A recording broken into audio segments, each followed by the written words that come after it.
and welcome back to Product Huddle. I'm AnaMaria and I'm here again with Jeff Callan. This is our second episode, so hopefully you watched the first one. If not, welcome to this episode. Hopefully you will enjoy it as much as we do. So last week we talked about all the things no one tells you about being a product manager, the awkward moments, the invisible work, the constant pressure to just figure it out. And judging by the messages we've been getting, we definitely stuck a nerve.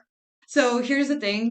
While we were talking about what makes this job hard, we didn't really talk about how to actually succeed when you're just starting out. And that's what I want to dive into today. So, a couple of months ago, I posted something on LinkedIn about surviving your first 90 days as a PM, and it absolutely blew up. So hundreds of people engaged to share their stories and wins from those early days. And it got me thinking, we spend so much time talking about what product management is, but not enough time on how to actually get good at when you're just new. And that's a great point. Let's be honest, those first 30 days can make or break you. I've seen incredibly talented people just flame out because they tried to do too much too fast, and then I've seen others succeed by being really strategic about how they approach those early months. Yes, that's so true. Exactly. So today we're going to break down this framework. I shared the 90 days plan I wish I had when I just started. Because here's the truth. That might surprise you. The best PMs don't rush the ship features on day one. I know. They focus on something completely different first. So that LinkedIn post really resonated with people. What inspired you to even write the post in the first place about the first 90 days? Can you talk about the way you've broken this down in 30-day time blocks?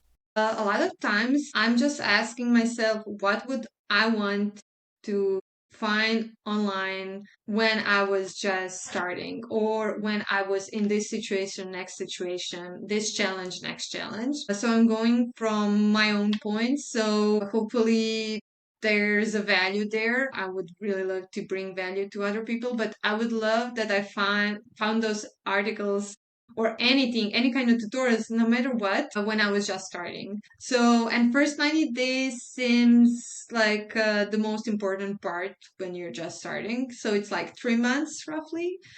And it is very important time, for you and as well as the company, because company or your boss or hiring managers, whoever it is, they're like watching what you're doing and evaluating what you're bringing to the table. Well, absolutely, and that's such a good point. I mean, everybody's eyes are on you. At least it feels that way when you're starting out a new role, and you really want to be able to step in and show them that they made a good hire, right? So, what do you think are some of the biggest mistakes that new PMs make during those first few months? So, as I mentioned in the past, I think the biggest challenges that you will have, or the biggest mistake that you will probably make, is to not be aware of where you are currently. So, you're not observing your circumstances, your environment enough. You're very maybe emotional, at that point. You feel very bad, you feel very insecure, you are overthinking it maybe, and you're just a new person. So, to any other person than your boss or your hiring manager, you're probably just a new person to the team. So, it can be even stressful for them because now they have to get to know you and get used to you, and they don't know if they can trust you. And actually, you're the one that should be a bit observant, but also adaptive. You should find a way to blend in, I think, at first, and to learn as much as you can from your environment. Yeah, you basically said I think the first 30 days are really about observing and learning, and I might add listening and building trust to that. You emphasized in the post about asking smart questions even if you feel silly. So that reminds me of a story when I first started out. One of my first jobs out of college, I managed a McDonald's for a couple of years. And I'd bring new people on board and we would walk around the grill area and I'd ask them, how long do we cook the french fries for? What temperature is the grill set for hamburgers? and they wouldn't know. And I'd say, well, exactly. You don't know the answer. It's not a stupid question. Dumb by not asking the questions that you need in order to do your work. So, from your perspective, what's the difference between a smart question and just any question when you're new? I would say the smart question is anything that includes even basic questions, like you just mentioned, because you shouldn't feel like you have to know all of this. No, this is your new company, this is a new role. So every company and every team has their own way of working. It's okay if you ask, oh, how do you work?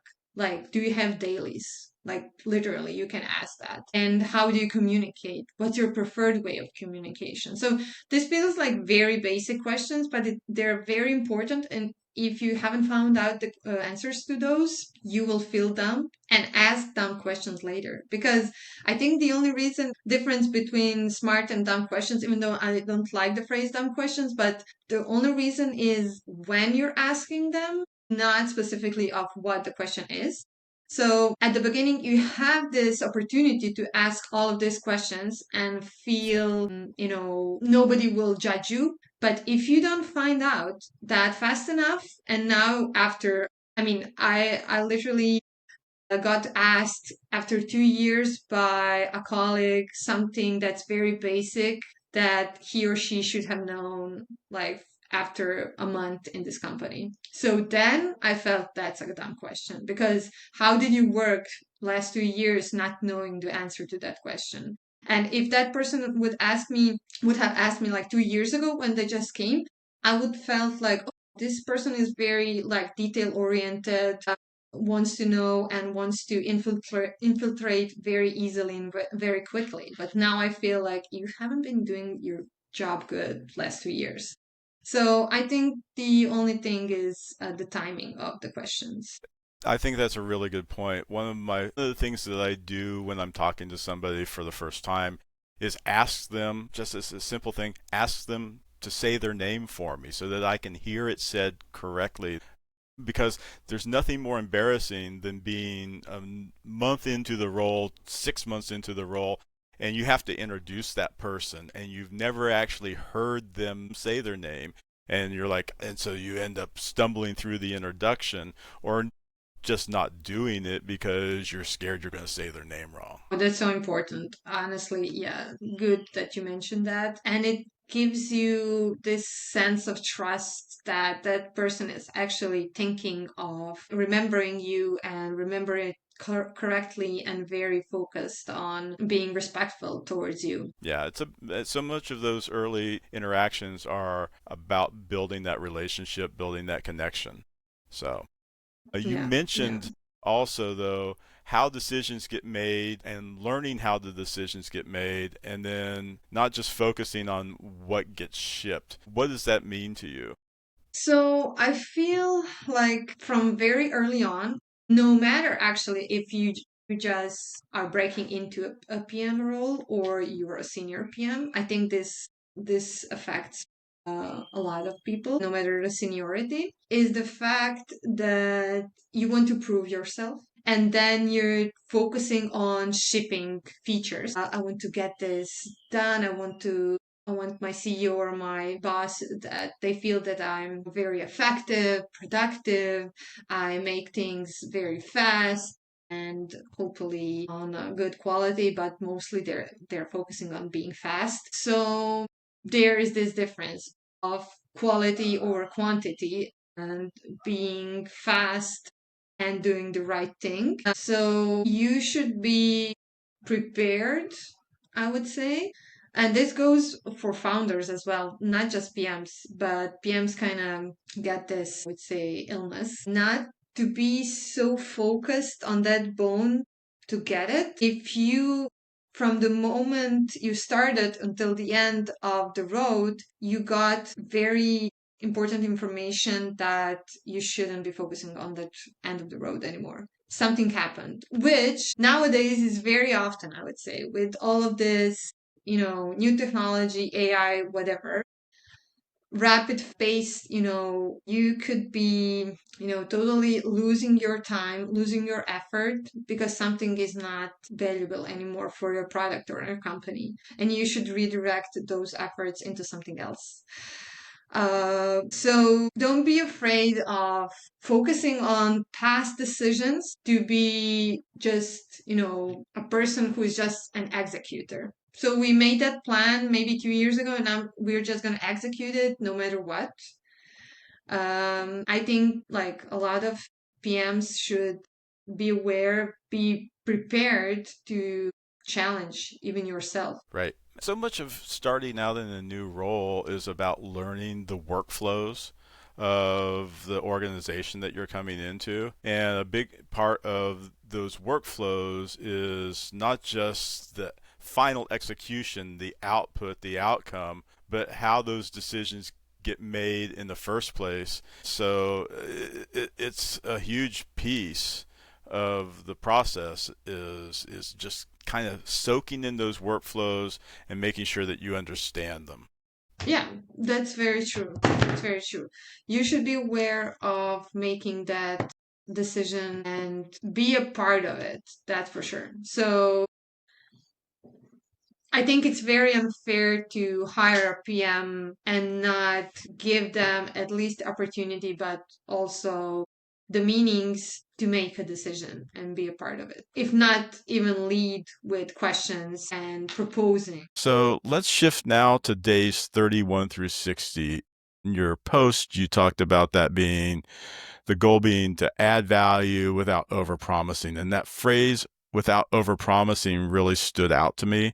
What are some classic ways that new product managers overpromise in their eagerness to prove themselves to their new team? Oh, yes, the classic mistake. I think every product manager did at least once. And I remember thinking about it and realizing how it is easy to fall in that trap no matter your experience, honestly. I think the pressure of being new, no matter your seniority, or just, the pressure of wanting to fit in and to kind of show that you are bringing value will make you overpromise, because then you will feel, okay, so I have this great plan. I know this is going to work.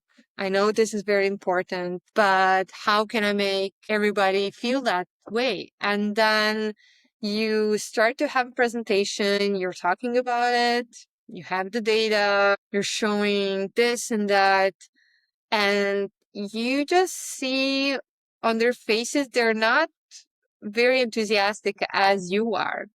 And you feel like your gut is dropping, your heart is dropping as well. And you're so afraid of what they're going to say when you're done. And amidst that, I think you feel like you should hit it up a bit, like hype it up a bit. And then you blur out something that's not going to happen, that is actually overpromising. Either that's going to be quicker than it should be done, or that you will do something that is not included in the original plan. So it's not estimated correctly. So I think that's a classical situation of doing that. Or you did your presentation, they had their reaction, which was maybe okay, but then they challenged you and they wanted to be quicker or better. So they had some suggestions, and in order for you to be a yes person, you said yes. You said, yes, yes, I'm going to do whatever it takes. That's going to happen. But like, as soon as you said that, you realize that's not going to happen. I overpromised. This is not going to work out. And the biggest, problem with it is not only overpromising at that point, but the failure you will feel after that doesn't happen. So you can still do it. Probably, maybe, it depends on what you overpromise. So it's not like miracles don't happen. They happen, but they're very rare. Um, you know, it's a very, very tricky situation for you at that point. Because even though if you succeed, they will do that again. You will do that again because you felt, oh, I did it once, so I can do it all the time. And that's definitely not true. And if you will not succeed in delivering of what you promised, then you will feel as a failure, and maybe your reputation in the company would be like very bad because they will not trust you anymore, or at least they will feel like maybe you're not fit for it. So yeah, very important lesson, but can be expensive too. Yeah, and that establishing trust is such an important piece when you're starting in that new role, like I mentioned earlier. And I think we tend to overpromise on timeline so much. And in part that happens because the leadership wants to be fast. They want to be done and be able to point to the product in market, to the new features, whatever it is. There's frequently revenue pressures that drive some of that. And if you aren't able to say, to present a realistic time frame, you may not even know, because you're new in the role, what is really possible. And so you commit to a date that, once you actually get a little bit deeper into the job, you know that there's no way that you're actually going to hit that date. It feels to me like that is maybe of all the classic things that you talked about, that timeline one, overcommitting to on timeline, is the one that I see the most often. Yeah, I would definitely agree. Yeah, that's very, like I said, a very classic mistake. You also suggested that one of the things that you do in that 31 to 60-day window is to take ownership of a small feature or a bug fix. How do you do that in a way where you're not biting off too much? Again, assume positive intent. People are not showing up for work because they want to do a bad job. They want to show that they're rock stars, right? And so we have this tendency to make the big promise, to do the thing that's a little bit too ambitious. So how do you know when you're taking ownership that you're not overpromising or taking on something that's too much? Yeah. So this particular question is something that's very important for me. I know I mentioned you that before. Unfortunately, I had experience that I think a lot of people have problem with taking ownership of their work. So it really doesn't matter of your role. I think it's very expensive. So the upper the ladder you are, the expensive it is more. It's more expensive if you're not taking ownership. So if you're C-level management and you're not taking ownership, as that meme says, straight to jail. Just, I don't know, I don't know how to better explain it. And then it goes down you go to the ladder, then it's less expensive for the company and your team. Why is that? Because your literal job is to take ownership. So product managers and product owners should have that skill. And if they're not taking ownership, a lot of things can go sideways. And I mean, it's something that I think it's so incorporated in the role itself that should be the most important thing on when hiring a PM. Because I've seen what can be the influence of not taking ownership. So if we're saying, okay, yes, PM has taken ownership, but is still between not overpromising, but wants to take ownership. If we're questioning that, then yes, you should just, you should just, analyze your backlog, so your product backlog, and see what has the most important impact. If you're still in this like 30 to 60 days, you already observed and learned, and you got answers to those, questions that you asked. You met the team, you met the leadership, you met the stakeholders, and hopefully you already know the OKRs, so you know where this company wants to go. Find a way to kind of fix what's not working and find a way to connect it with your OKRs. If possible, do it with every um, like project you have on the roadmap. If not, dedicate one to fix what's broken, dedicate one to reaching for that OKRs to kind of prove stakeholders that you're thinking about it. And be very strict about how much effort it is, and then add some, because it's never how you did the math, so it's never as you thought it's going to be. It's always longer usually, and it's better for you if you are very strict about putting it on the roadmap. So that would be like my advice for doing so. But please take ownership. Like, do it. Like, do the analysis very thoroughly, be sure of it, but then take ownership of it. It's think that's a really critical point, and it kind of leads to that third 90-day or third 30-day window where day 61 to 90, it's really about establishing yourself as a leader within the organization. You talked about challenging assumptions gently with data. And I love that because so many times people come in hot, and the key word in that is gently. And then with data is an important addendum to that. They've been doing just fine probably without you being there. I mean, it's good that you might be adding some value, of course, but nobody wants to have somebody coming into a role telling everybody what to do when they haven't been there trying to do things. I just took on a new project, and I told everybody, you guys have been thinking about this for the last year. It would be frankly stupid of me to come in and start to tell everybody how I think they should be doing things without going through that listening first, doing exactly the steps that you've been talking about. But you get to a point where you're ready to lead. And so challenge assumptions with data. What does that mean to you? Well, that's a very lovely introduction to this topic. But yes, as you already mentioned, gently and with data. Data is like your sword, so you can like fight off any hard options.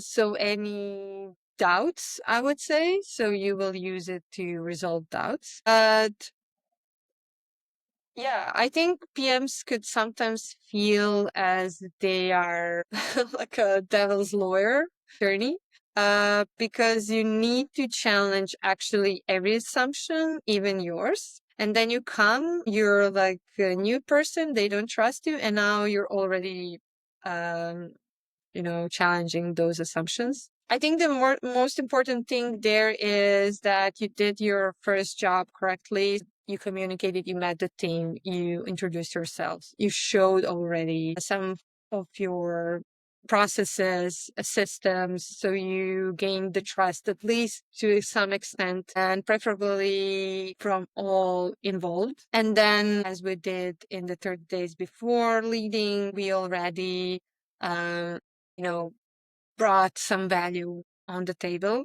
So here we proved ourselves at least a bit. And now we can transform in this person. Okay, now we're leading because now you trust me. Now I showed you that you should trust me. I validated that.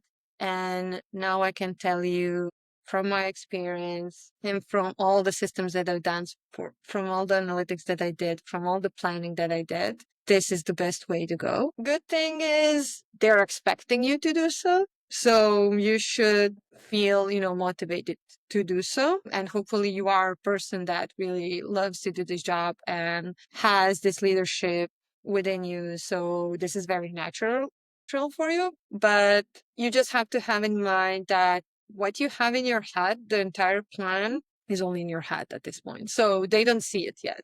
And you have to make them see it with any means that you can, and have in mind of where are they starting off into this journey, because you're already mid planning. So you're already after a few sprints in your head, and they're just back there, at the starting line, and not sure where to go. So you have to come back there, see it from their perspective, and data really comes in handy there. But be mindful mostly because some of those assumptions is the passion coming from those stakeholders. And they felt very passionate about sharing it with everyone, and they felt very good and excited about it. And if you just come there and just flash it and say, no, this is not a good idea, we're not going to do that, they're just going to feel gaslit and not heard of and pushed aside.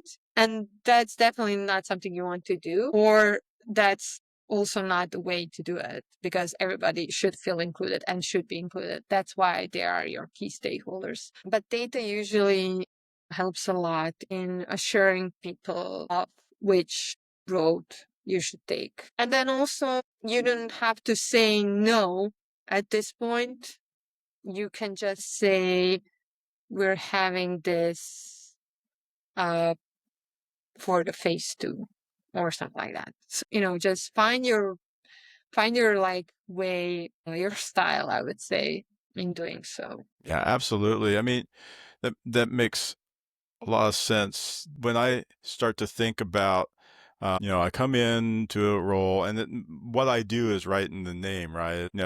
Executive doesn't really describe to people what the job is, but product manager, what you do is right in the name, right? You manage products.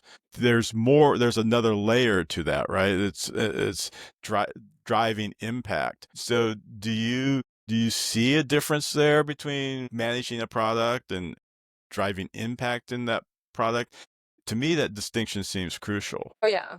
Yeah. I feel like managing a product is sort of when you're on autopilot, and driving impact is more active. So that's an active thing that you're doing, and you're actually going beyond of probably what your job description says. I think that part is what got me motivated to even be a PM, and what holds me still there. Because I think it's very easy for you as a product manager to drive impact if you're passionate about it, and if you're really focused on making a difference, not only with your product to the users or with a product to the company in terms of growth, or whatever, but also this like long-term impact you can have, where you can literally see so many products change, narratives change, the way society works, the way we communicate, the way we think, the way we dress, live, whatever. So it's a very important role for you to have it in you, but I don't think like every PM should be pressured to do so. It's not, I don't think it's your job description you should manage a product. So that's your job description. I would just feel, I know it's a little bit of romantic from me when I say this, but I would love if every PM would try to uh, drive an impact and see how you can actually, contribute. And I think that's something unspoken. I think that kind of level of giving back, getting back is priceless. But yes, so driving impact for me is something way beyond you as a role, as a person. And then managing a product is mostly checking all the checkbox on your list. And that's pretty much it. No, I think that's great.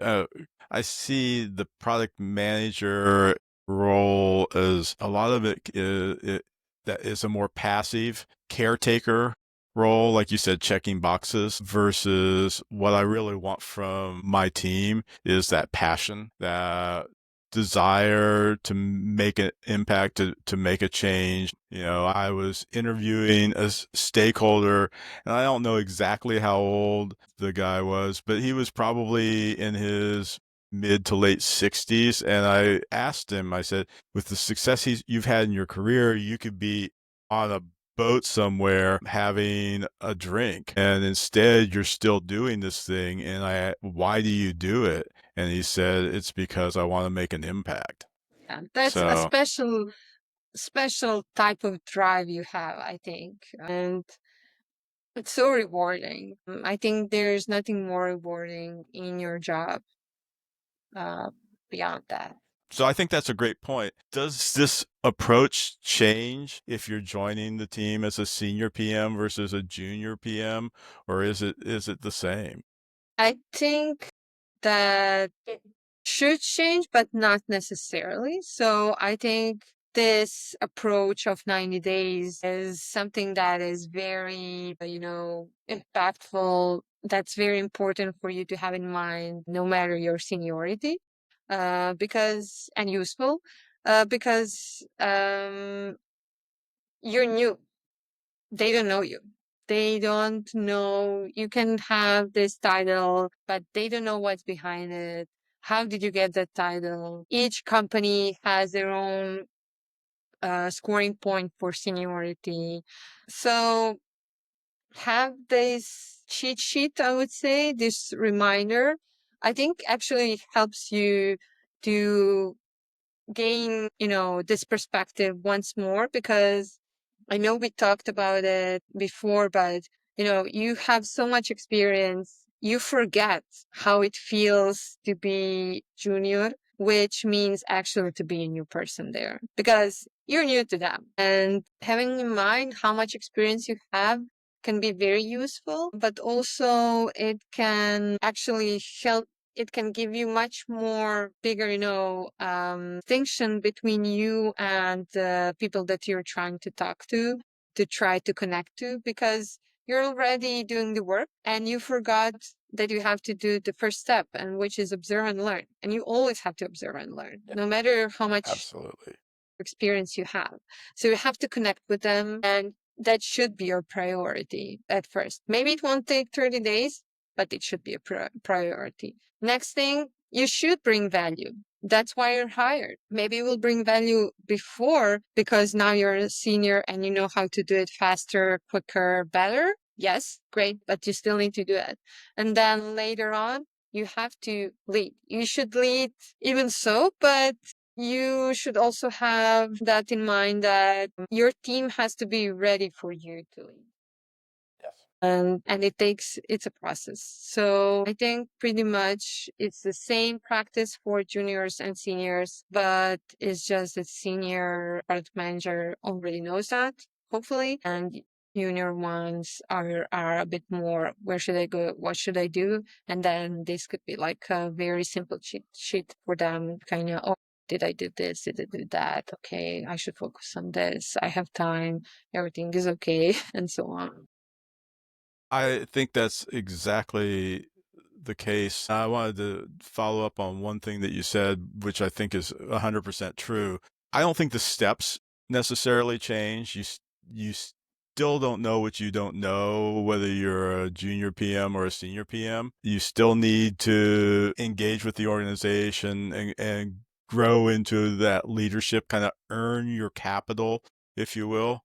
Um, but what you said was you might do it faster. I think that's where the experience maybe comes in, or as a senior person, it might be a 10-day, 20-day, and 30-day plan. And a lot of times you even come into an organization, if you're more experienced, and they expect you to really hit the ground running.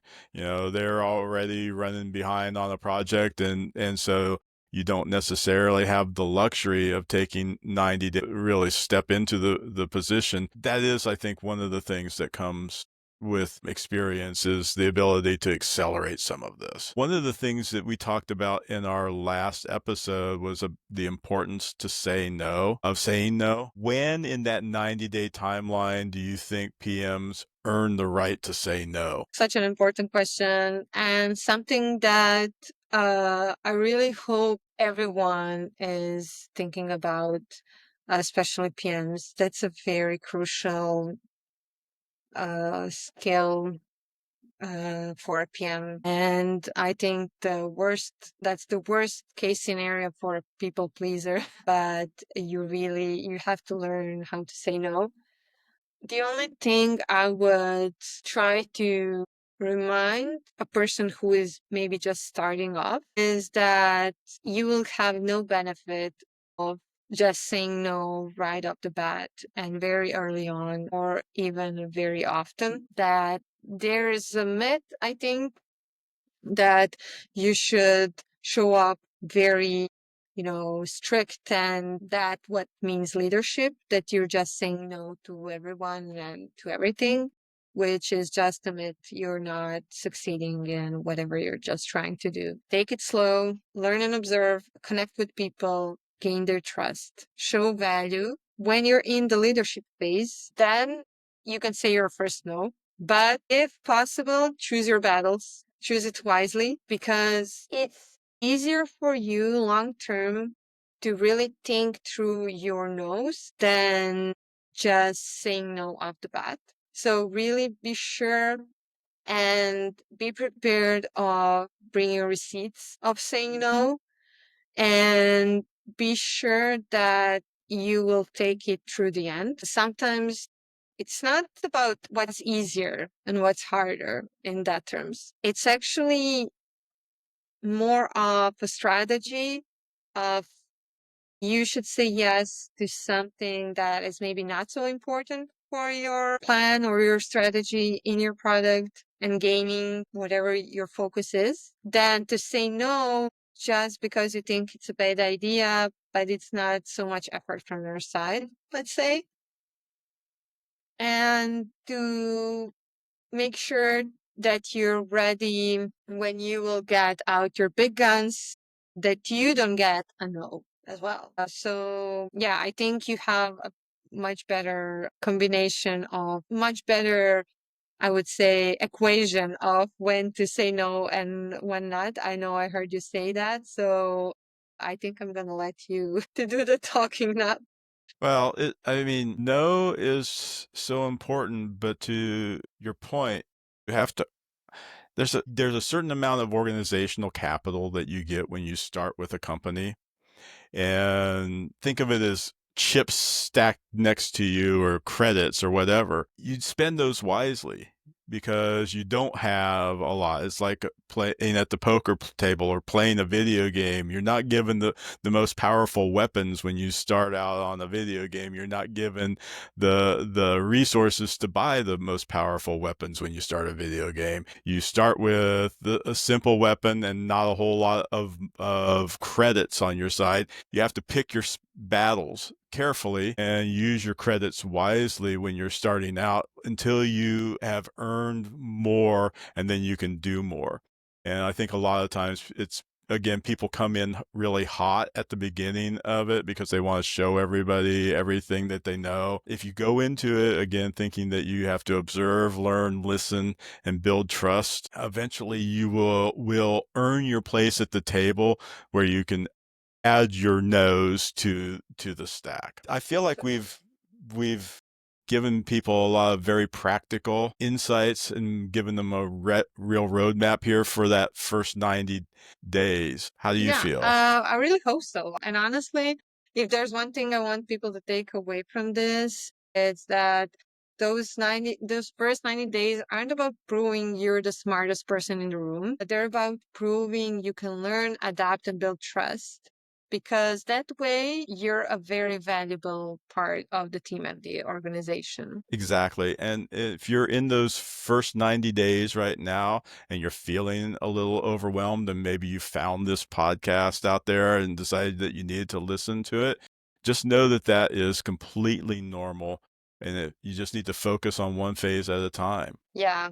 Well, sadly, but this is a wrap up for episode 2 of the Product Huddle. If this framework resonated with you, or if you got your own first 90 days horror story or success story, hopefully we'd love to hear about it. So please share it with us. Yeah, and you can find us on LinkedIn. Check out AnaMaria's original posts there, the one that started this whole conversation. And if you're finding value in these episodes, hit the follow button, leave us a quick review, and it really helps the other PMs that are out there find us through the algorithms. Yes.